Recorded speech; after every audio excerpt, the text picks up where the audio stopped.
welcome to another insightful episode of Virasat Season 2.2, a platform where we celebrate legacies that inspire, leadership that endures, and journeys that continue to shape generations.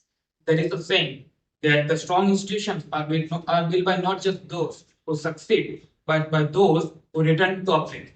Today we have a guest who embodies that spirit truly. With us is a business leader having more than 3.5 decades of experience in global markets, someone who has launched and experienced businesses across 20 plus countries and even pioneered the sustainable infrastructural technologies.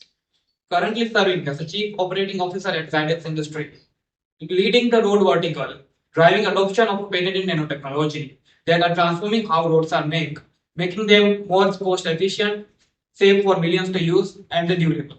An MBA alumnus, a Faculty of Management Studies, the MS University of Baroda, NCCC certificate holder, the founder of Management Students Forum, and a firm believer in building highway economies that power prosperity.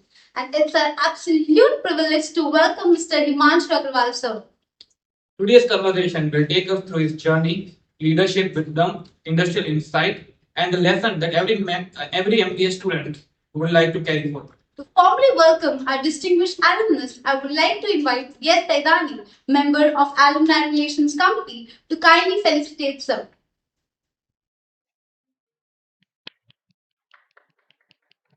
Sir, now we'd like to begin the session 1, which is Introduction, Journey, and Foundation. Sir, could you take us back at your early life? Like, what were the some influences and experiences that you had, which laid the foundation for the late leader that you eventually became? Good evening, and thanks for this opportunity and question.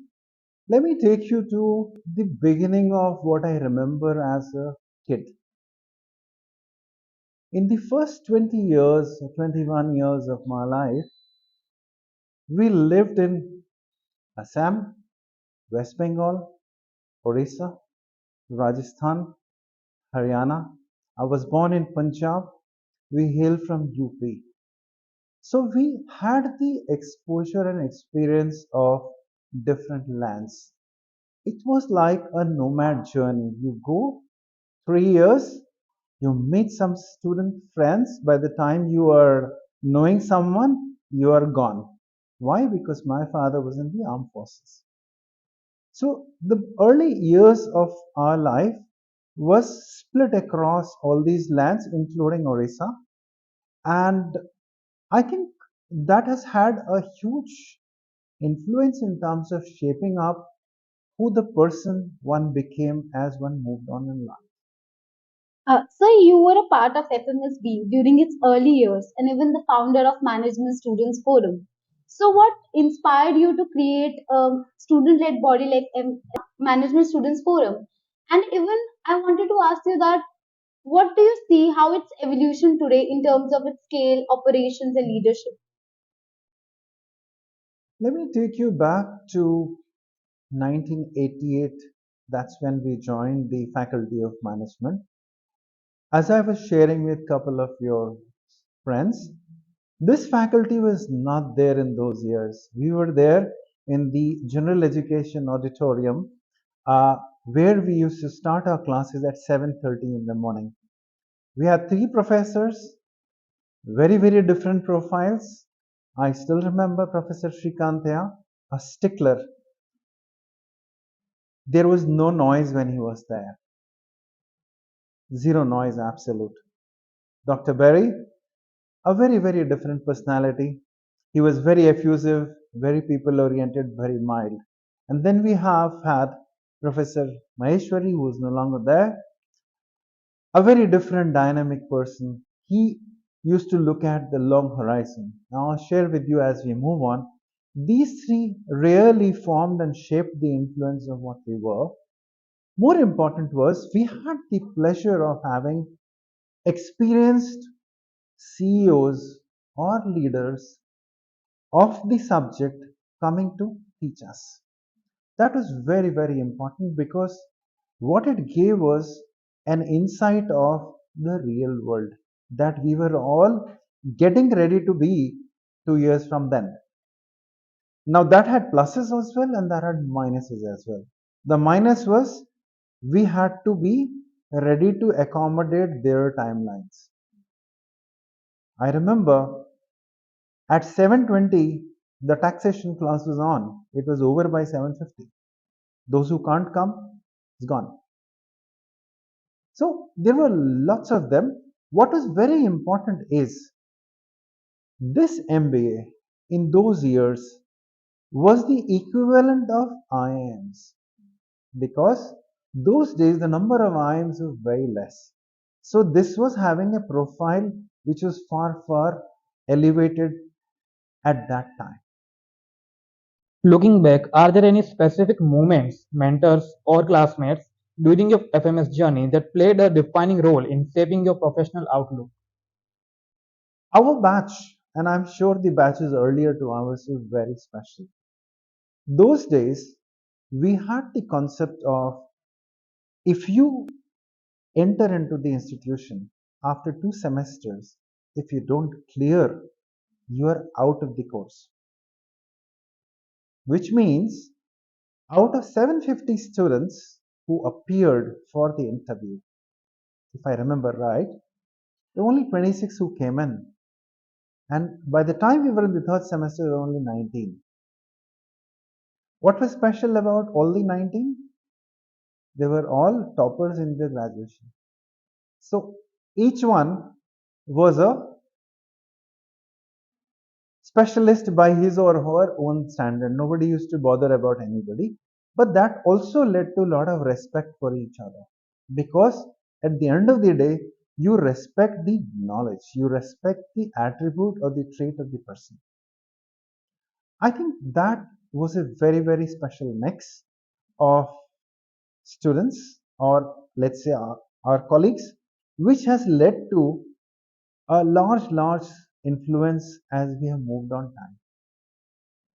So now we'll begin with session 2, which is career exploration and specialization. Sir, we all know you begin your journey with a strong foundation in marketing and human and consumer behavior. Yet today you led a large-scale operation, global expansion, and infrastructure innovation. How did this transition unfold? Let me give you my whole story of 35 years of work in a small module. In the first year of MBA that I was in, those days, way back in 89, if I remember, I always used to think that the future of the Indian economy is going to be services. Today, everybody will nod, yes, that's true. Not 3.5 decades back. Services. Now, where was services? Either in banking or in railways. Railways does not have service even today. So there is no opportunity. Then the next step was airlines. Very few airlines 35 years ago. Believe me, for my first year project, I wrote to every airline a letter. Those days there was no email. And everybody responded and said, no, we don't have an opportunity. The good thing was they responded. The bad thing was there was no opportunity. So what did I do? I then looked at the next sector, which was the hotel industry. We have a welcome group hotel here, you know, all of you. So one day we used to have those telephone directories those days. So by making a request to the clerical staff, took out the numbers, went to the railway station, that black box phone, and dialed up the number which was given, asking for plug me onto the director. Imagine 21 years of age asking to be talking to a director. And in came the reply, oh, sorry, sir, there's no director sitting here. We have the general manager here. I said, okay, look me into the general manager as if I was equal. No. I guess out of sheer curiosity, they said, come over and let's talk what you have in mind. I did my project there. That started the journey of services. The final year project, again, where else would I have gone? My first year project served as the backdrop for the next year project. That final year thesis, one subject that I did, what was the topic? The topic was what kind of a landscape market you see in the land of Baroda for this hotel sector? What is in it for us? What did that do? Was it gave me an opportunity to go and meet the general manager, the director of ONGC, Indian Oil Corporation, Gas Authority of India, FAG Precision Bearings, and so on, the top companies, because the ITC hotels, they said, you can take our name because you're going for our project. So that gave me a chance and access to meet the top people, and I did the project. Finished on, I think, 30th of May, 2000, I'm sorry, maybe 1990, I would say. And then I dialed up the sales manager that, okay, I'm done with my MBA. And he said, so what's in your mind? I said, that is why I'm asking you, what's in your mind? He says, come and start working from tomorrow. I never gave an interview. In my whole career, I have not given interviews. Because the question is, if you are at the same gelling with the person that you're looking for, you can get what you want. So that was how it started there. Did I digress? What was your question? Can you repeat the question? Like why did, what was the reason? How did you transit from marketing to operation? Okay. No, I have always been a marketeer. More important is, as a marketeer, what is it that you need to do? So I started looking at the service sector in my first year. But after 13 months of working there, I realized it's a plastic world. You're supposed to smile. But since I had the opportunity of meeting who was staying in a 5-star 35 years ago, the director of the company. So what I decided is, let me understand what these guys are eating, what these guys are thinking, what these guys are doing, which makes them successful. What is this recipe which makes a person successful? So every day out of the log sheet, I used to pick up 3 or 4 names and meet up each individual either in the morning or in the evening. So I used to start at 6 o'clock in the morning, finish my day at 11 o'clock, and back again at 6 on my own. Nobody asked me. In 13 months, I met 400 directors, including the chairman of GAIL. Now, what they told me is that the world at the top is lonely, the world at the top is insecure, the world at the top does not trust anybody. Also, mind you, just going and talking, they're going to turn you back to a small management trainee. But what I used to do is to learn about that sector right on the previous to that day. I used to read up everything about this sector. So I used to know, for example, when you talk of batteries, at what rate batteries are growing, how is the horizon for the next 10 years, and so on. So when you as a youngster are going and talking sense, the top man is absolutely interested. And that's the way I did. But then after 1.5 years, I found that it doesn't really excite me to have a cushy job. You need to really go and do the grind in the initial years. So I left that. And then what happened? I got another offer to work in a different sector. And what was that sector? It was industrial chemicals. No correlation to services. Did I give an interview? Again, the answer is no. Because out of those customer list, there was one person who, Mr. Soumitra Banerjee, he actually used to like what I used to do. And when he shifted his job from a pharmaceutical company to this chemical company, he said, what are you doing? I said, I'm doing nothing right now. So he says, why don't you come over? So I got a job, I got a work which took me all India across for selling a chemical which goes into tire industry. So what that taught is aggression. What that taught is cutthroat marketing one has to be doing to survive in that kind of a world, because industrial selling is a very different ballgame. I did that for about 2.5 years. Again, I said, okay, there's nothing much to learn out here. So I shifted again. And this time I shifted to what is commonly known as alembic. The Yara glass chimney that you see, the Yara chimney, I joined that company. I had a chance to revive that company from failure from 1997 onwards to 2006. That was the 12-year journey that I did, where I got a chance to burnish the skills of not only doing marketing, but also designing. 60 to 70% of the products that you see in the market today are something where I have some kind of a hand inside. So I actually went into the whole gamut of how to look at manufacturing. Barring manufacturing, I actually did everything. Got into branding, got into consumer behavior, shifted the whole category. Couple of years to, if you go to history, two decades ago, this whole category of product, glass, was only this tumbler, nothing else. The whole shift that you see today, where you get a plate, where you get everything, I think I was instrumental in starting and shifting the category behavior, especially in this country. That was an amazing experience. But then by 2006, capacity was full, everything was done. There was no challenge for me again. So this time over, I then shifted to a smaller company than what I was handling. This was a new technology molecule with zero sales from scratch. The idea, what was the idea overarching? The idea was I could manage a brand turnaround.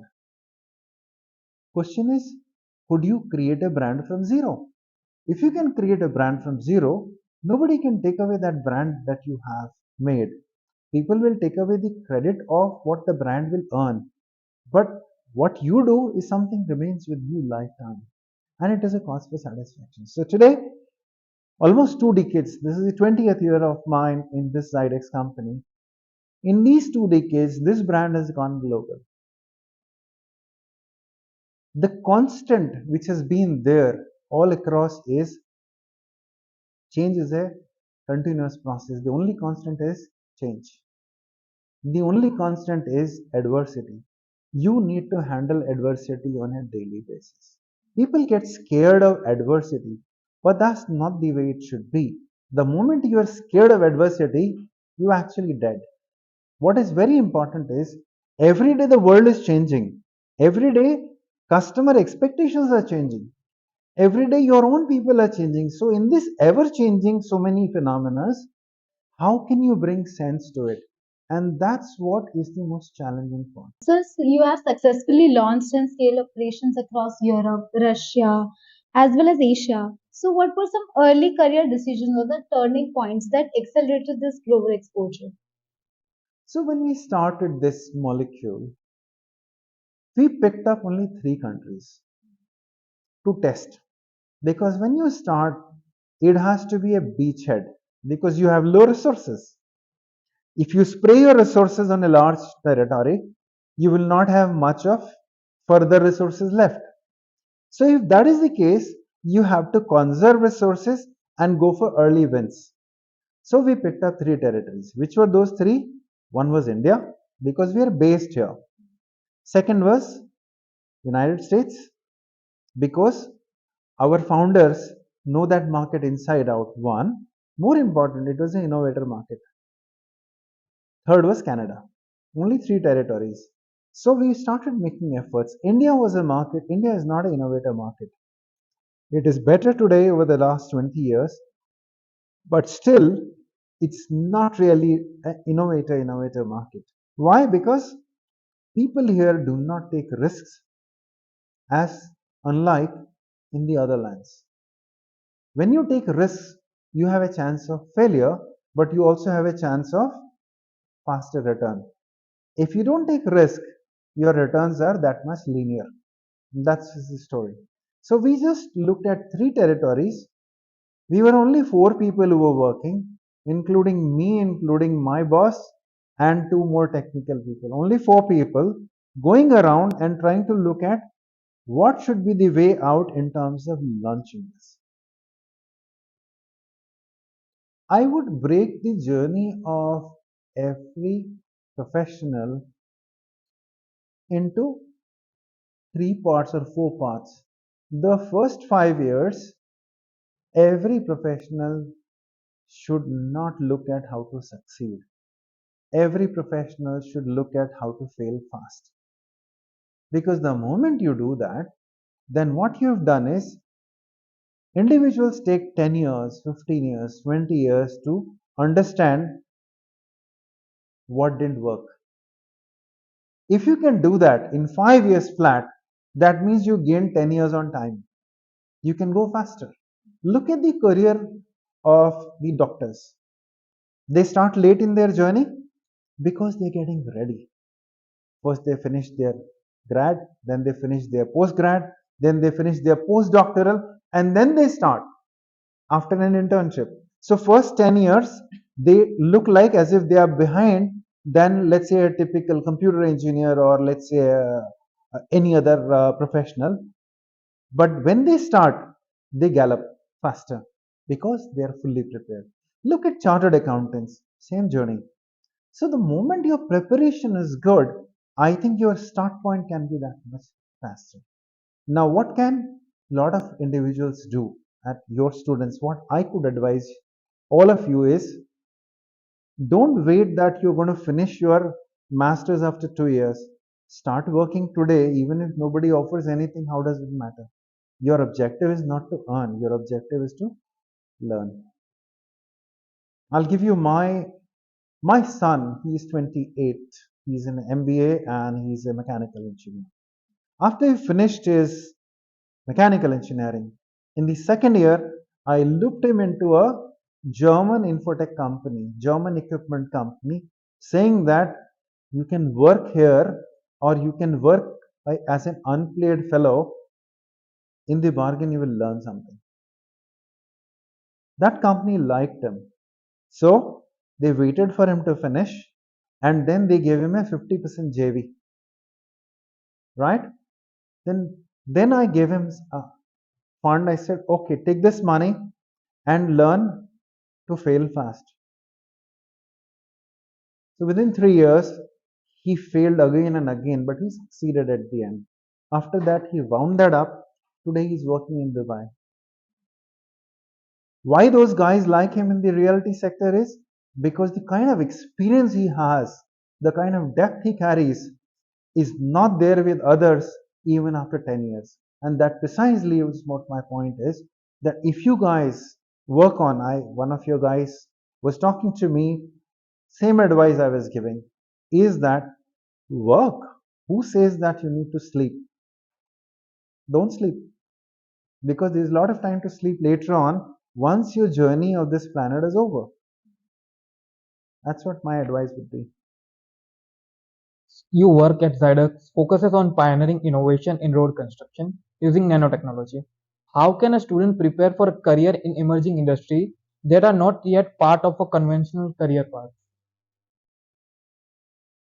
I would break the journey of every professional into three parts or four parts.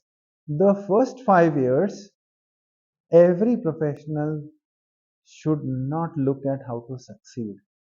Every professional should look at how to fail fast. Because the moment you do that, then what you've done is individuals take 10 years, 15 years, 20 years to understand what didn't work. If you can do that in 5 years flat, that means you gain 10 years on time. You can go faster. Look at the career of the doctors. They start late in their journey because they're getting ready. First, they finish their grad, then they finish their post grad, then they finish their postdoctoral, and then they start after an internship.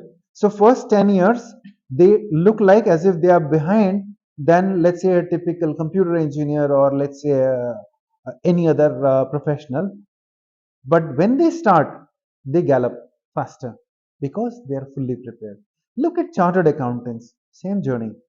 So the moment your preparation is good, I think your start point can be that much faster.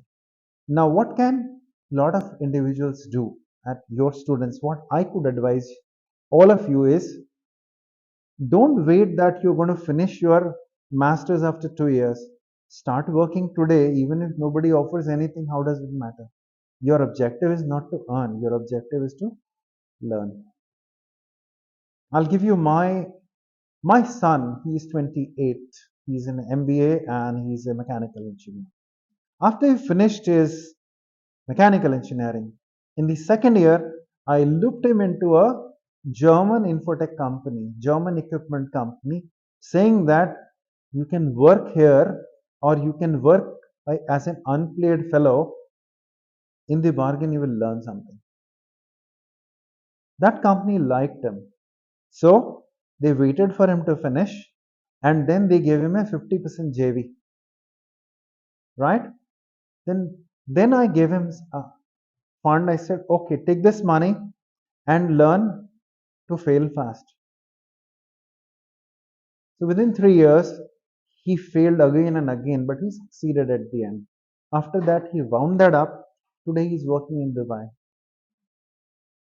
Why those guys like him in the realty sector is because the kind of experience he has, the kind of depth he carries, is not there with others even after 10 years. And that precisely is what my point is, that if you guys work on, one of your guys was talking to me, same advice I was giving, is that work. Who says that you need to sleep? Don't sleep, because there's a lot of time to sleep later on once your journey of this planet is over. That's what my advice would be. Sir, now we'll begin with session 3, which is leadership, personal growth, and wisdom. Sir, leadership over 3 decades inevitably comes with a lot of tough decisions. Could you share a moment where a difficult decision significantly shaped your growth as a leader? My whole career is a checkered career made out of errors. People believe in core competence. Am I right? That means you start in one domain, continue. I started with services, did not like it. I cut my losses, moved on to the next one. Went on to industrial chemicals because those days you do not get job opportunities like you do today. So I took the one which I found okay. Out of the two, I took one. Back to the third one. Okay, I did not want to go to Delhi or anywhere else. So if you have to live in a particular geography, you take what you get. But what is the important part is not what opportunities you get, how you switcher the whole opportunity set to your advantage. So by the time I finished with the consumer products, what did I have with me is a deep understanding of services, a deep understanding of industrial aggression, a deep understanding of consumer psyche, consumer product launch, and so on. So when it came to the next one, it became okay, you can bring in technology along with the whole pack. And here, what I normally do is I don't sell technology any longer. I do government advocacy now. Because here, if I have to use this product in a road, the owner of the road is not an individual, it's a system. When it is a system, there is no person. When there is no person, किसी को पड़ी भी नहीं है. Right?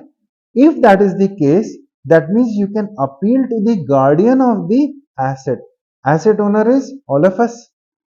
We don't even know what's wrong. So here you have a unique case where the guardian of the asset owner, the asset owner has his hands tied actually or in his mind or her mind. So what do? You have to do advocacy. From there, moving on, as I have moved on now, I don't even do government advocacy. These days, I am looking at why you should not have a durable road network or durable infrastructure, which is one level ahead of the government advocacy. Government advocacy would mean lobbying. Government advocacy would mean some kind of a system where you can get an edge through. These At this time, my role, as I think, is not even that. It is to ask the tough questions as to why you want a road which is failing. Durable network, durability is so important. If we have to grow into Viksit Bharat or a Viksit India or a Viksit Gujarat or counterparts of that in every state, the important part is how can you have durability in a broken spine of pavement? अगर आपकी रीढ़ की हड्डी टूटी हुई है तो आप सीधा नहीं चल सकते ना। उसी तरह से इकोनॉमी की रीढ़ की हड्डी अगर टूट जाएगी तो आपका ना तो मटेरियल मूव होगा, ना ही पढ़े लिखे एमबीएस मूव होंगे। The pace of growth of the economy will go away. That means it is not an issue of the domain, it is an issue of the financial lens or the fiscal lens. What is the whole point out of this sharing that I am doing is the ability to look at the other side of any situation is what needs to be inculcated by every one of you. How do you go outside of the box and look? That is the outside in thinking. And that is really what is going to lead to disruption and edge in terms of a competitive edge.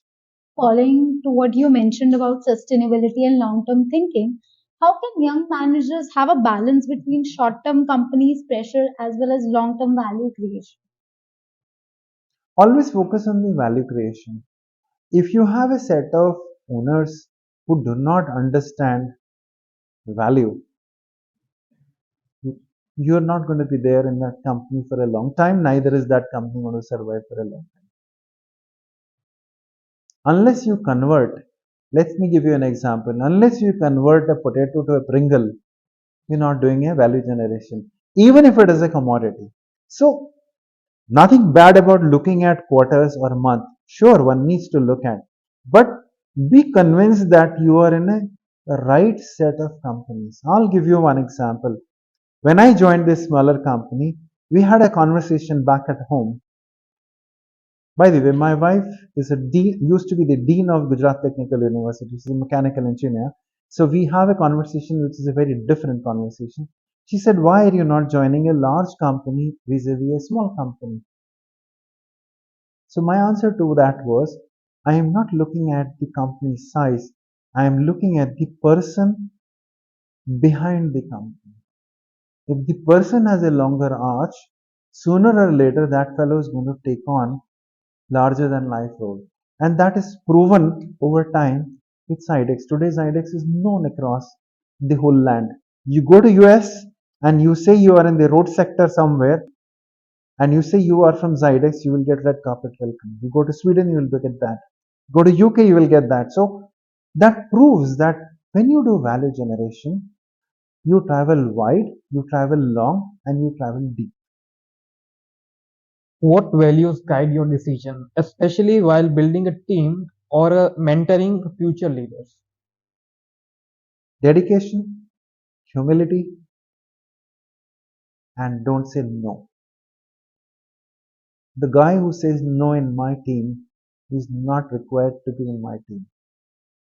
That's the first thing.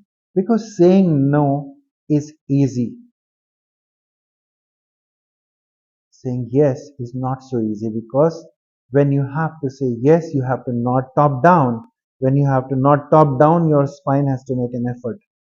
No में तो कुछ करना नहीं है, आपको तो ऐसे twist ही करना है ना. सो इसलिए saying no is not the answer. The whole journey of my 35 years, you know, I turn around Alembic, I did not share with you. Let me give you an example. When I got the chance, 1997, on a sheet of white paper, I wrote and gave it to the director whom I was reporting to that at this pace, this company is going to close down. The paper must have gone into some drawer.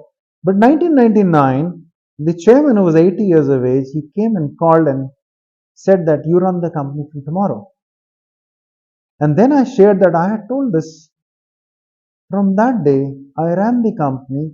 The company's average age was 55. I was only 27. So when I used to go to any room, The only answer in Gujarati I used to get was "Na thai." And when I used to say, okay, how much of experience you have, sir? 25 years, 30 years. I said, you know what's my age? Very less. Now I was getting born or trying to get born while you were working. The guy was very happy. But then came the next point.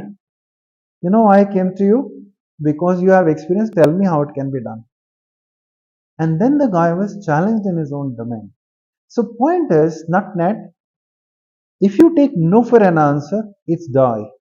If you don't take no for an answer, you are still on. Whether you succeed or not, God knows. But if you say that you're not saying no, you are saying that I'm still fighting on. And that's the more important part of the story. In a world of disbelievers, you at least believe in what you say. I repeat, when you are dealing in a world of disbelievers, you believe in what you say to yourself. If you can't believe in what you say, nobody is going to ever believe you. It's very simple. Sir, at this point, we have something special lined up for you. So we have compiled a short video montage of students featuring questions inspired from your journey, and we really appreciate if you could address them.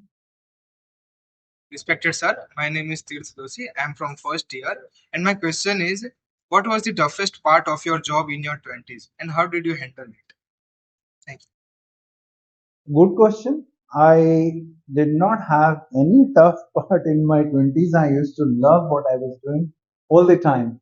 So it was, see, there was no fear of failure because it was the start of the journey. कोई फर्क ही नहीं पड़ता था. So whatever you gained was actually good. So honest with you, I never had any fear of any journey. In fact, since I shared with you guys, I got a dream job the way I wanted it. So I actually loved it. Namaste, sir. My name is Meet Jitwa. I am a student of first year MBA, and my question is, with AI and automation, which human skills do you find or do you believe that is irreplaceable for marketing professional for the next decade? Thank you, sir. Thanks, me. AI is only a tool. What is important is the human judgment. Because as marketeer, you're going to market to a person, not a tool. So where and how, who's going to behave, that still lies with the human judgment. I think the clarity, the restraint and human judgment is the most critical aspect. What we need to look at is how we can leverage the tool of AI, because AI is what? AI is nothing but a statistical algorithm. Yes, sir. That's what I would imagine. So to make this segment a little interactive, we have created an advice cardboard with a short brief question related to the MBA life, corporate realities, and leadership. You can. So you could randomly pick up a few tips and could address them, whatever naturally comes to your mind. Okay. How should MBAs think about sustainability, as a trend or a responsibility? We are living in a world with finite resources. Today we are what? 8 billion people in this planet? Yes. In 20 years' time we will be 10. Yes. So 2 billion additional mouths are going to come who need to be fed, who need to be clothed, who need to be taken care of. What is sustainability? It is the ability to sustain. That means every one of us should look at how this shirt can last longer, how our effect can have a longer outcome. We need to all be working towards it. It is not a fad or a trend. It is actually a responsibility where we need to see that we are leaving some, let's say, hills and mountains for our next generations. If we consume everything, what's going to be left later on? Very difficult to fathom. Of course, civilization is all about creation and destruction. We can't change it. But what we can definitely do is we can reduce the impact of carbon footprint that each one of us can use. The ball is in my court. Okay. Sure. What differentiates a good manager from a dependable one? Commitment. Don't promise, commit. If you commit to something, you live by it. I'll give you one instance. When I joined Zydex, on the day first or day second, I got a call from my boss. Himanshu, I'm late. That was 9 a.m. in the morning. And then he said, I'm running late by 2 minutes. What does it mean? 2 minutes. Do we care about 2 minutes? No. Should we care about 2 minutes? Yes. Because the train will go away. What will you do? Because the flight will leave. What will you do? The point is, we need to commit what we can. The other aspect of this is we need to be truthful. We may fail so many times. As long as we are truthful in our intent, it's good.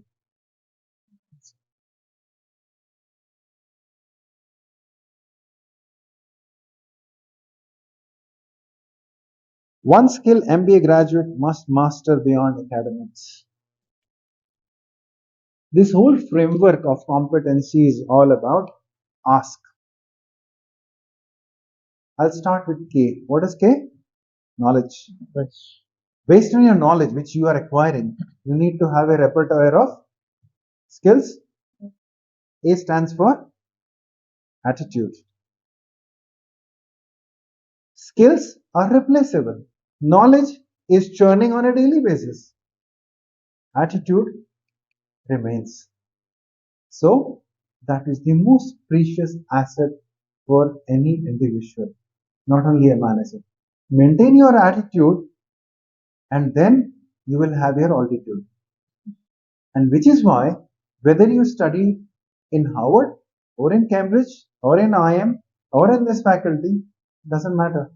Matters is this.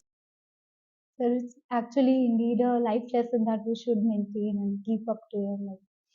So, as we come to the close of this enriching conversation, your journey truly reminds us that true leadership is not just about titles, but about the impact that it creates. From founding student institution to transforming global markets, from marketing strategy to operational excellence, and from road to real world impact, your story is a masterclass in adaptability, purpose, and long term vision. Sir, before we conclude, would you like to share anything to the FMSB students, the alumni network, and one word for us? We have a deep entrenched network of alumni. Reach out to all of them, engage with them. I am sure you will have lots of learnings around. We have between the whole alumni so much of competence which you can take benefit of. Single word for you students is read. That's your real ask today. Buy your books and read the books. Don't go by AI tools. Invest in books. Think of it as one extra pizza that you had, but books are going to remain with you for a long, long time. Let me tell you, these books are not theories. All these books of management are actually experiences distilled by the authors and giving you on a platter. And that is something which is amazing. You look at Philip Kotler, look at the fifth edition, the 10th edition, and the 15th edition or 14th edition, or the latest edition. You will find he is modifying what he is saying over the years, and that's something which is amazing. You must read. That's my single point to all of you, because this time is not going to come. Let me tell you, I'm flying today to Bangalore. In my bag, I have a book packed. I'll be reading on the flight because today I don't get time to read. So, while you have so much of time, shape yourself because that's what is going to be your real edge. Today you may not realize it. Over time you will realize. Now it's okay. Thriving on chaos, Tom Peters. Future trends, Alvin Toffler. Philip Kotler for sure. I'm saying that because you guys must, whether you are a HR professional or a management professional or a operationals guy, it doesn't matter. Read Philip Kotler anyway.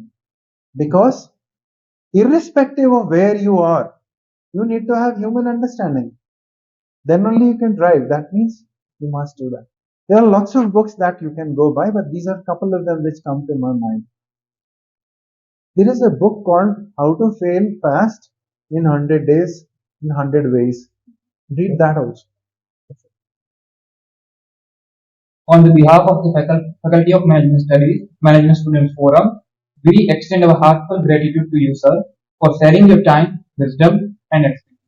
As Peter Drucker once said, the best way to predict future is to create it. Thank you, Mr. Himanshu Agarwal, sir, for showing us how leadership, innovation, and responsibility can truly shape future. This is me, Karishma Pandita, and Dhananjay Singh Jadeja, signing off from Virasat Season 2.0. Until next time, keep learning, keep building, and keep giving back. Thank you, sir.